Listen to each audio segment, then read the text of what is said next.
यार इतना टाइम हो गया, अब तक नहीं आए। मैम साहब सामान खरीद लो। यार एक तो मैं वैसे ही लेट हो रही हूँ, तू ऊपर से आ गई मुझे और ज्यादा परेशान करने के लिए। मेरे को कुछ नहीं लेना, तू जा यहाँ से। मैम साहब आप कुछ खरीद लो ना। अगर आप कुछ खरीद लोगी तो मैं अपनी माँ के लिए दवाइयाँ खरीद लूँगी। तो क्या है ना मैम साहब, मेरी माँ की बहुत दिन से तबीयत खराब है और सुबह से कुछ बिका ही नहीं है। बेटा अगर माँ की तबीयत इतनी ज्यादा खराब है तो घर में कोई और नहीं है जो तुम्हें ऐसे सड़क पे घूम घूम के सामान बेचना पड़ रहा है?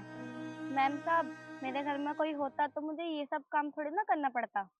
पापा के मौत के बाद बस एक भैया ही थे जो हमारा सहारा थे, पर वो भी एक दिन हमें कहाँ छोड़ के चले गए पता नहीं। और अब मैं ही अपनी माँ का सहारा बची हूँ और यही बेच के मैम साहब हम अपना गुजारा करते हैं।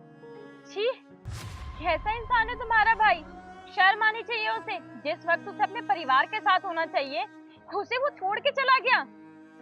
ऐसे भाई के होने से तो ना होना ज्यादा अच्छा है। बेटा तुझे ना फिक्र करने की बिल्कुल भी जरूरत नहीं है, मैं तेरी हेल्प करूंगी। अरे मैम साहब ये आपके साथ फोटो में कौन है? ये तो मेरे हस्बैंड है। मैम साहब यही तो है मेरे भैया। ये तुम्हारे भैया कैसे हो सकते हैं? ये तो अनाथ है, इनकी कोई फैमिली नहीं है। नहीं नहीं मैम साहब मैं बिल्कुल सच कह रही हूँ, ये मेरे भैया जो हमें छोड़ के चले गए थे। तेरा भाई है ना ये? तो तुझे तो इनका नाम भी पता होगा, तो मुझे इनका नाम बता, तब मैं मानूंगी कि तू सच बोल रही है। मेरे भैया का नाम रोहित है। इनका नाम तो तूने बिल्कुल सही बताया है। तू एक काम कर, तू ना जब तक कार के पीछे छुप जा, मैं इनको बुलाती हूँ। ठीक है मैम साहब।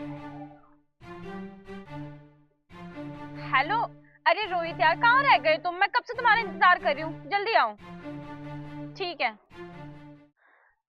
अरे सॉरी ज्योति, मैं लेट हो गया था। चलो जल्दी चलो अब। 2 मिनट रुको, क्या हुआ? मुझे कुछ पूछना था तुमसे। पूछना था? क्या पूछना था? वो मुझे ना रोहित तुम्हें किसी से मिलवाना था। मिलवाना था? पर किससे? छोटी जरा बाहर आना।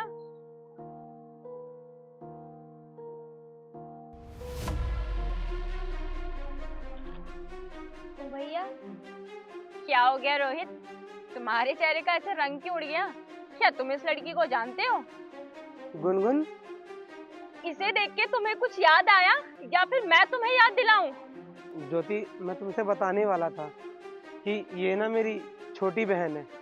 ऐसी क्या मजबूरी थी रोहित तुम्हारी? हमारी शादी को 2 साल हो गए, पिछले 2 साल से हम दोनों साथ रह रहे हैं। क्यों झूठ बोला तुमने मुझसे कि तुम अनाथ हो, तुम्हारा कोई परिवार नहीं है? जब मैं तुम्हें डेट कर रहा था तब तुमने मुझसे कहा था कि तुम्हें जॉइंट फैमिली में रहना बिल्कुल भी पसंद नहीं है। बस इसीलिए मैंने तुमसे झूठ बोला। तुमने अपने परिवार को ऐसे हालात में छोड़ दिया मुझसे शादी करने के लिए, जिस वक्त उन्हें तुम्हारी सबसे ज्यादा जरूरत थी। तुम्हें शर्म आनी चाहिए रोहित कि तुम्हारी वजह से आज तुम्हारा परिवार इस हाल में है। अपनी माँ का इलाज कराने के लिए देखो तुम्हारी बहन क्या कर रही है, सड़कों पे घूम घूम के सामान बेच रही है। वो तो शुक्र है ऊपर वाले का रोहित कि आज इसने तुम्हारी फोटो मेरे फोन में देख ली और तुम्हें पहचान लिया, वरना तुम तो मुझे कभी बताते ही नहीं कि तुम्हारी एक छोटी बहन और तुम्हारी माँ भी है। और मुझे तो दुख होता था कि तुम अनाथ हो। एक बात सुन लो मेरी, तुम आज के बाद ना तुम्हारी छोटी बहन को ऐसे सड़कों पे घूम घूम के सामान बेचने की जरूरत नहीं है। तुम्हारी मम्मी और ये हमारे साथ ही रहेंगे और मम्मी जी का जो भी इलाज है वो तुम करवाओगे और अपने बेटे होने का फर्ज निभाओगे। अब तुमने बहुत अपनी मनमानी कर ली रोहित, लेकिन अब और नहीं।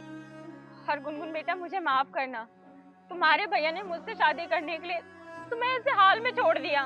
भाभी आपकी माफी मांग रही हूँ, मैं तो आज खुश हूँ कि मेरा परिवार फिर से एक साथ हो गया।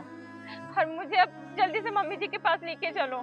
चलो जल्दी घर चलो भाभी, माँ आप सबको देख के बहुत खुश होगी। गुनगुन मुझे भी माफ कर देना और जल्दी से घर चल, मुझे माँ से मिलना है। माँ से मिले बहुत दिन हो गए। चल अब जल्दी से अपनी भाभी के साथ गाड़ी में बैठ। क्या ऐसे भाई को इतनी आसानी से माफ कर देना चाहिए? कमेंट में जरूर बताएं। वीडियो अच्छी लगी तो आगे भेजें। जय हिंद, जय भारत।